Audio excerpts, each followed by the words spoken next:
So a few days ago, I posted an Instagram story showing a massive shipment that came in for my Jeep that I actually had to pick up with a U-Haul trailer. I left it a little ambiguous so you guys could guess as to what it is. Trail Newbie actually came the closest and sent me a message saying it was basically a cargo or deck system. The upgrade is a BigCountry4x4 SAVUTE drawer system. This thing is custom molded to the back of the Jeep. It's built like an absolute tank, and I can't wait to get it installed and show you guys all the features. For the first video, I'll take you through the installation and big picture overview, and then I'll do another follow-on video showing you how I actually plan to pack this thing, as well as some of the nuances that really sold me on this system. So that said, let's get to work.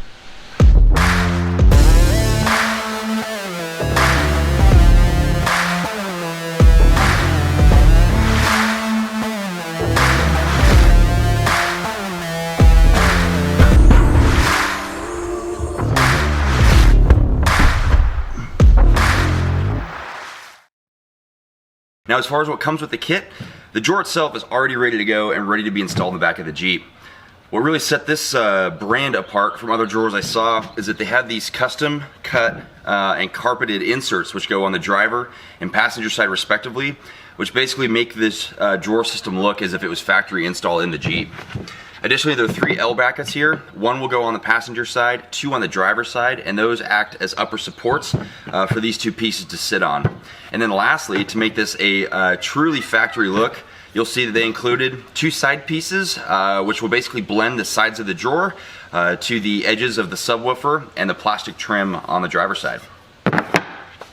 Okay, so big picture for the install. This is super easy. All we have to do is use a T30 Torx bit and take out all 4 of these cargo tie downs.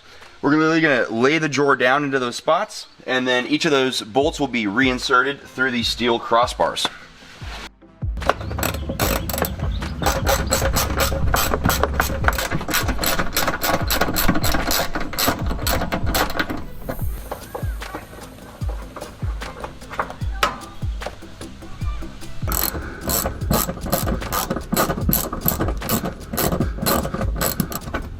The drawer now lowered into the Jeep, pull off this top carpeted piece. What that's going to allow us to do is get access to the steel channels underneath the drawer to be able to bolt this thing into the cargo area. This is going to take a 5mm Allen wrench. And then keep in mind these 2 up front require a 10mm wrench to hold the nut on the bottom.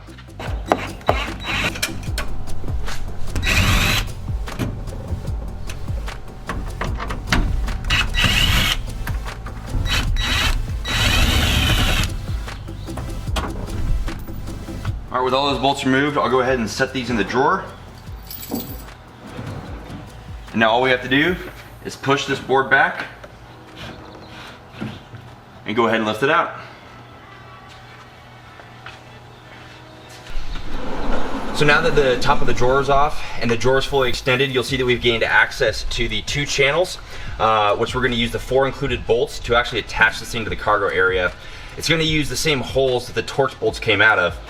One thing to keep in mind though is we'll leave everything a little loose, so that way once all the bolts are in, we can fold the seats up, ensure that the seats will lock, and then once we've done that, we'll go ahead and cinch everything down.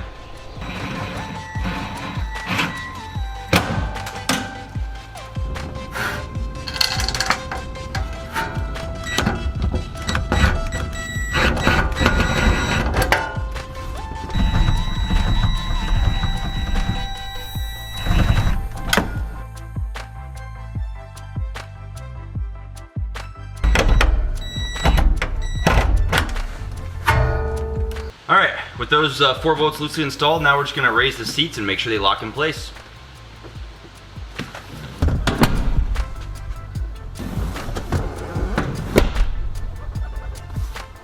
I'm going to give this drawer just a good push to make sure that we're nice and flush as close as we can get, and I will cinch everything down. Now that the drawer is installed and secure, we'll go ahead and put the top back on.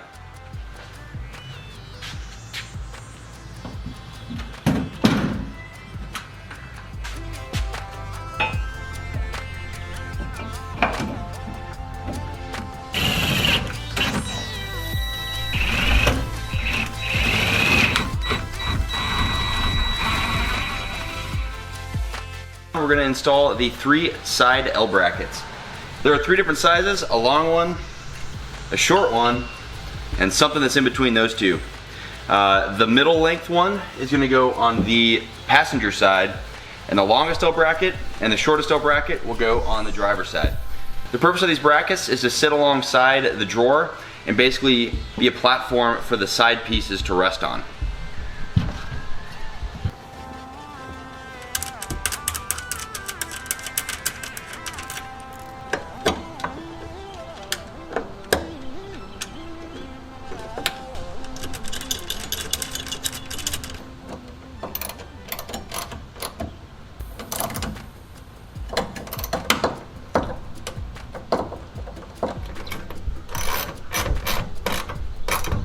Our last order of business is going to be to install the 2 faceplates to the front of this drawer to give it a nice factory finish using a 4mm socket.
Alright guys, with that, the install is complete. It only took me a couple hours already. I gotta be honest, I'm really stoked about this. It's custom contoured to the back of the Jeep and nicely cut so that everything fits really snug tight. Honestly, it looks like it came out of the factory with this thing installed. So with that, for you guys that are watching that are installing this yourselves, a couple things I recommend. First off is install the L brackets before you put the drawer on the Jeep. I just think it'd make it a little easier. And then additionally, have someone help you lift this in the Jeep. I did not, and I instantly regretted it with my back. So just a couple tips there. If you guys aren't already following me on Instagram, be sure to do so at Rhino Off-Road, because I'm able to post stuff a lot more frequently than I can put in videos, and I'll also give you some behind the scenes stuff that may not make it into each of my videos. Additionally, be sure to follow Rugged Bound Supply Company and BigCountry4x4, who are the distributors and the builders of this awesome drawer system. In the next video, I'm going to do a full review and talk to you all about the features that make this drawer unique. I'm just going to give myself a couple weeks to try it out and let you know what I think. All right, with that, I've got some gear loaded up and we're going to head up to the Sierras, so I'll see you all later.